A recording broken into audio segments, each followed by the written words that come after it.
Hello everybody, a very good evening. So in today's class, I am going to do the most important topic related to general term. अगर आपको general term का मैं वापस formula पहले बात कर दूं तो वो था an is equal to a plus n minus one into yes और नो. ठीक है, अब आगे चलेंगे. अब उसमें जनरल टर्म तो कोई भी टर्म हो सकती है, तो why not a middle term. तो मिडल टर्म के जो क्वेश्चंस हैं सीबीएसई बोर्ड एग्जाम की पसंदीदा choice. NCERT you will not find even a single question, और सीबीएसई बोर्ड में ये भरमार है, बहुत बार दिखा है ये क्वेश्चन. ठीक है, और ये जो क्वेश्चन दिया है वो भी पास्ट सीबीएसई बोर्ड के क्वेश्चन में से लिया हुआ.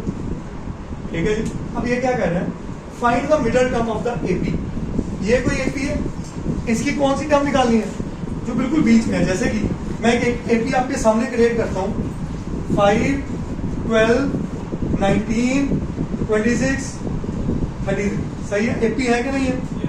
ये इसकी क्या है, तो ये मिडल टर्म कह रहे हैं जो उसके बिल्कुल सेंटर में है. जो उसके बिल्कुल सेंटर में है उसकी वैल्यू बता दो क्या. जैसे इस केस में इसकी वैल्यू 19. सही है. अभी कुछ हफ्ते पहले, कुछ हफ्ते भी नहीं शायद, तकरीबन 10 दिन पहले हम एक चैप्टर कर रहे थे स्टैटिस्टिक्स, और उसमें मैंने एक पोजीशनल मेजर की बात की थी सेंट्रल टेंडेंसी. वो कौन सा था, मीडियन. मीडियन क्या होता है, फाइंडिंग दी मिडल वैल्यू. याद है मैंने कहा था, हाँ, आधे इधर जाएं आधे बाकी. याद है कि नहीं है, एक्सीलेंट. तो वही बात यहां करने जा रहा हूं. Middle term means median. तो ये कौन सी सीरीज है, इंडिविजुअल. इंडिविजुअल की कौन सी बात कर रहा है, मिडल टर्म.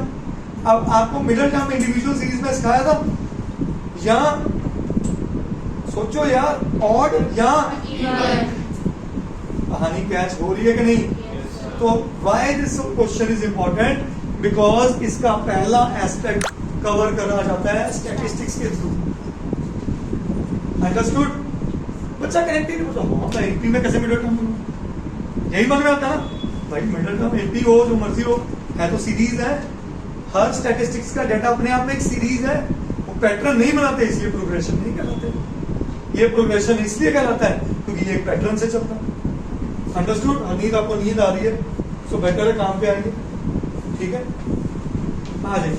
सबसे पहली चीज, कोई भी एपी का सम सॉल्व करने से पहले 3 चीजें. ए की बात करें क्या है, डी की बात करें क्या है, एन मुझे, पर मुझे लास्ट टर्म दी है, तो ये जनरल टर्म अज्यूम कर सकता हूँ.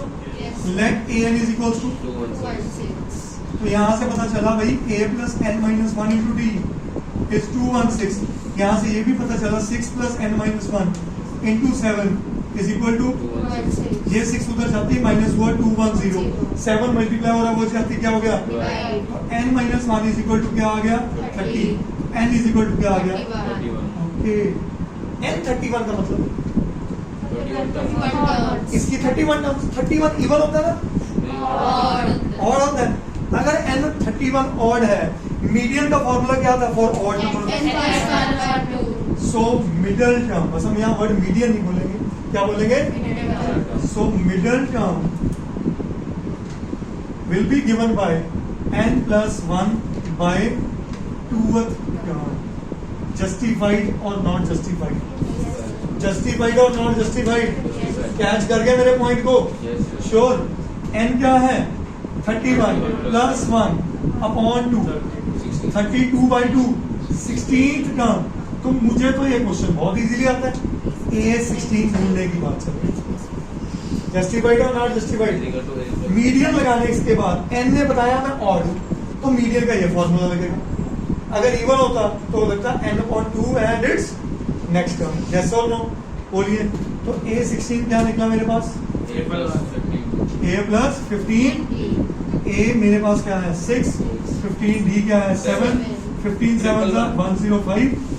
आंसर वीडियो पहले ही दे चुका है, चाहे वो शीट से देख के बोल रहे हैं, पर आंसर सही बोल सॉल्व किया. Very good, excellent. तो A16 इज 1 1 जस्टिफाइड. कोई डाउट करिए.